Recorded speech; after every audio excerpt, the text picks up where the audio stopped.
Good evening to all. मैं doctor Gopal Gupta, Getwell hospital कल्सिंस राय से एक बार फिर काफी इंपॉर्टेंट टॉपिक लेके आया हूं। वो है कफ। कितना आसान लगता है कफ, एक सिंपल सा कफ। उसके बारे में जानेंगे हम लोग कि कफ कितना जरूरी है और ये छोटा बीमारी से लेके बड़ा बीमारी के बीच का एक सफर है। आखिर कफ अगर देखा जाए तो कफ तो अच्छा है, मतलब अपना एक बॉडी का इम्यूनिटी फैक्टर है कि वो अपने सिक्रीशन को बाहर फेंकना, मतलब एक तरह से बाहर निकालना। तो जनरली ये 40% लोगों को ये कफ रहता है, मैक्सिमम पॉपुलेशन को ये कवर करता है। और एक तरह से ये अच्छा है क्योंकि ये फॉरेन बॉडी और सिक्रीशन को ये बाहर निकालता है। तो कफ एक जरूरी चीज है, लेकिन जरूरी चीज है तो फिर ये नुकसान कैसे पहुंचा रहा है ये भी जानना है। नुकसान क्यों कि अगर कफ हमारे शरीर से निकाल रहे हैं, निकल गया तो बढ़िया है, अगर रह जाता है तो अच्छा नहीं है। तो आपको याद होगा कोरोना की महामारी हुई थी, वो क्या था, वो भी तो एक कफ था। पेशेंट मर रहे थे, सिर्फ कफ से मर रहे थे। बड़ा आश्चर्य की बात है, हम लोग के मेडिकल की पढ़ाई में भी कोरोना के बारे में नहीं पढ़ाया गया था, लेकिन हम लोग उससे लड़ रहे थे, उसको ठीक कर रहे थे। तो कफ कोरोना में मतलब क्या है कि आप इतना ज्यादा कोरोना में कफ बन रहा था, इतनी ज्यादा क्वांटिटी में, पेशेंट हाइपोक्सिया में जा रहा था कि अपने बॉडी के पास इतना पावर ही नहीं कि उतने सारे कफ को निकाल पाए। तो ये मुख्य कारण था कोरोना में पेशेंट को एक्सपायर होने का। तो ये बहुत जरूरी टॉपिक है, इसके बारे में सब लोग अवेयर हो कि आखिर कफ क्या है और कफ कैसे सिंपल हम लोग सीख सकते हैं। तो कफ के 3 टाइप के कफ होते हैं, एक्यूट कफ, सब एक्यूट कफ, क्रोनिक कफ। एक्यूट का मतलब क्या, 7 दिनों के अंदर जो कफ होता है उसको एक्यूट बोलते हैं।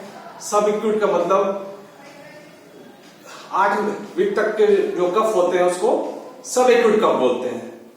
और क्रोनिक किसको बोलते हैं, तो 8 वीक से अगर ज्यादा है उसको क्रोनिक कफ बोलते हैं। तो सबके कारण भी अलग अलग होते हैं। अगर एक्यूट कफ है तो जनरली ये वायरल इन्फेक्शन से होता है। सब एक्यूट है तो कोई दूसरे बीमारी का सिक्वेल हो सकता है। क्रोनिक है तो कोई बड़ी बीमारी जैसे टीबी, कैंसर के कारण भी हो सकता है, जो 8 हफ्ते से ज्यादा अगर किसी का कफ है तो उसको प्रॉपर डायग्नोस करने की जरूरत है।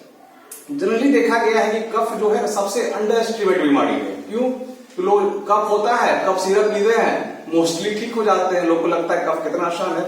लेकिन अगर कोई कफ 7 दिन से ज्यादा हो रहा है तो उसको प्रॉपरली डायग्नोस ट्रीटमेंट करने की जरूरत है, कोई खतरनाक बीमारी तो नहीं है।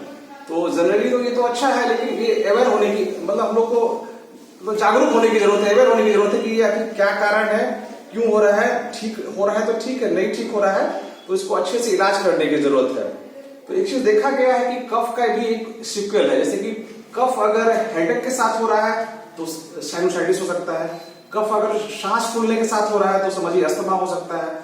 कफ कभी कभी देखा गया है कि जीआरडी, मतलब जीआरडी पेट की बीमारी होती है, उसके कारण भी कफ होता है।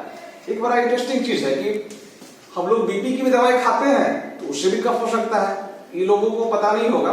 तो बीपी की दवा को वहां पे बदलने की जरूरत है। ऐसे भी दवा होते हैं जिसे दूसरी बीपी की दवा हम लोग बदल देते हैं तो उसका कफ का बीमारी चला जाता है। तो ये सब बहुत सारे कारण है। उसी में एक कफ होता है कि कफ भी होता है और हॉर्सनेस ऑफ द वॉइस, मतलब आवाज उसका हॉर्सनेस जैसा हो जाता है, तो कैंसर में ऐसा होता है। तो बहुत सारे ड्राई कफ होते हैं, उसमें आईएलडी का प्रॉब्लम होता है। कफ एक बड़ा एक बहुत सारा चर्चा करने की जरूरत है हमको, अगले वीडियो में और मैं डिटेल में बताऊंगा। आज हम मुख्य रूप से कुछ जरूरी बातों के बारे में बात करें। तो उसी में 2-3 चीज जरूरी क्या है कि कभी कभी देखा गया है कि कफ इतना ज्यादा होता है कि पेशेंट का रिब फ्रैक्चर भी हो सकता है कफ करते करते। रिब मतलब अपने चेस्ट एरिया की हड्डी होती है, उसको रिब्स बोलते हैं। और कभी कभी देखा गया कि पेशेंट कफ करते करते बेहोश भी हो जाता है। कभी कभी देखा गया कि जनरली लेडीज लोग में कि उसका यूरिन समस्या हो जाती है, उसको यूरिन इनकंटिनेंस बोलते हैं। ये समस्या थोड़ा सा सोशल प्रॉब्लम है, लेकिन ये सब समस्या देखा गया है कफ से रिलेटेड हुए। तो सबसे मुख्य बात है कि अगर कोई जनरल कफ है, अगर 7 दिन के अंदर ठीक हो जा रहा है तो ठीक है, नहीं है तो उसको प्रॉपर डायग्नोस और इलाज करने की जरूरत है।